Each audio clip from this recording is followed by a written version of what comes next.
Hey, Drop Tech fans! Welcome back to the channel.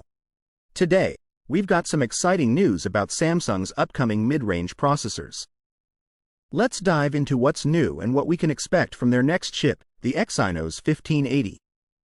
Samsung's mid-range processors used to lag behind in performance, but they've made significant strides in recent years.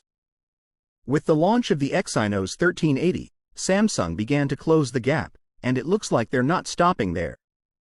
Next year, we might see the release of the Exynos 1580, a chip that could rival Qualcomm's Snapdragon 888, their top-tier processor from 2021.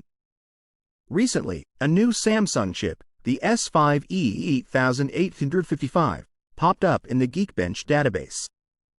This chip is expected to be named the Exynos 1580 and could be featured in the Galaxy A56 next year. Here's what we know so far. The Exynos 1580 comes with an 8-core CPU setup. It has one primary core clocked at 2.91 GHz, 3 high-performance cores running at 2.6 GHz, and 4 efficient cores operating at 1.95 GHz. In benchmark tests, this chip scored 1,460 points in the single-core test and 3,678 points in the multi-core test on Geekbench 5.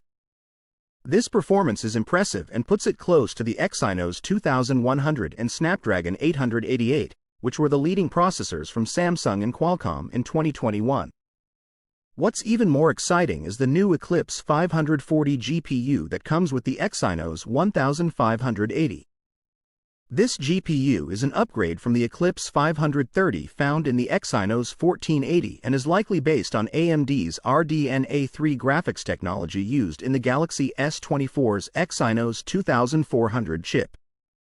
The Eclipse 530 was already comparable to high-end mid-range Qualcomm chips, and the Eclipse 540 is expected to perform even better. The Exynos 1580 is said to include 4 Cortex A720 CPU cores and 4 Cortex A520 CPU cores, and it's internally codenamed Santa. We're hopeful that the Exynos 1580 will resolve any issues related to overheating or efficiency. The Exynos 1480 already features Samsung's 4nm technology, and it includes a 5G modem, GNSS, Wi-Fi 6, Bluetooth 5.3, and NFC. The Exynos 1580 will likely come with these features or even some enhancements. As Samsung hasn't yet released a flagship chip made with its 3nm process, it's expected that the Exynos 1580 will not be a 3nm chip. We'll keep you updated with more information about the Exynos 1580 and the Galaxy A56 as soon as we get it. So, stay tuned. If you're in the market for a new mid-range phone right now, the Galaxy A55 is a fantastic choice. Galaxy S25. Samsung is also expected to release the Galaxy S36 and Galaxy A56 early next year. Let's dive into some fresh details, starting with the Galaxy A56. It looks like Samsung has really started focusing on the Galaxy A56, and here's why we think so. The Galaxy A56 recently appeared in the IONI database, as reported by SmartPrix. The listing even revealed the phone's official marketing name and model number, SMA566B-DS. Now, what does this tell us? Well, from the model number, we know that the Galaxy A56 will support 5G and have a dual SIM slot. This is a clear signal that Samsung is gearing up for the phone's official launch. What's powering the Galaxy A56? Well, it's going to be equipped with Samsung's Exynos 1580 chipset, model number Season 5 Episode 85, which was first spotted around 2 months ago.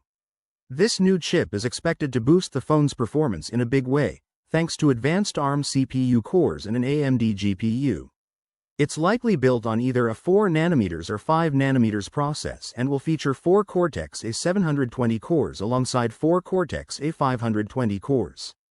One of those A720 cores will be clocked at 2.91 GHz, while the others will run at 2.6 GHz.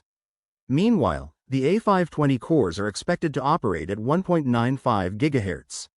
This setup should give the Galaxy A56 a solid boost in the mid-range segment. The Exynos 1480, which already uses Samsung's 5nm tech, features 5G, GNSS, Wi-Fi 6, Bluetooth 5.3, and NFC. So, we can assume the Exynos 1580 will either match or exceed these capabilities. However, Samsung hasn't yet released any flagship chip built on the 3nm process, so we don't expect the Exynos 1580 to use 3nm technology. We'll keep you updated as more information surfaces about the Exynos 1580 and the Galaxy A56, so make sure you stay tuned. In the meantime, if you're in the market for a mid-range phone, the Galaxy A55 is still a solid option. I hope you enjoyed today's video. If you did, don't forget to hit the subscribe button to stay in the loop on all the latest smartphone news. That's all for today. What are your thoughts on the Galaxy A56 and the new Exynos 1580? Drop your opinions in the comments below. And as always, I'll see you in the next one. Peace out.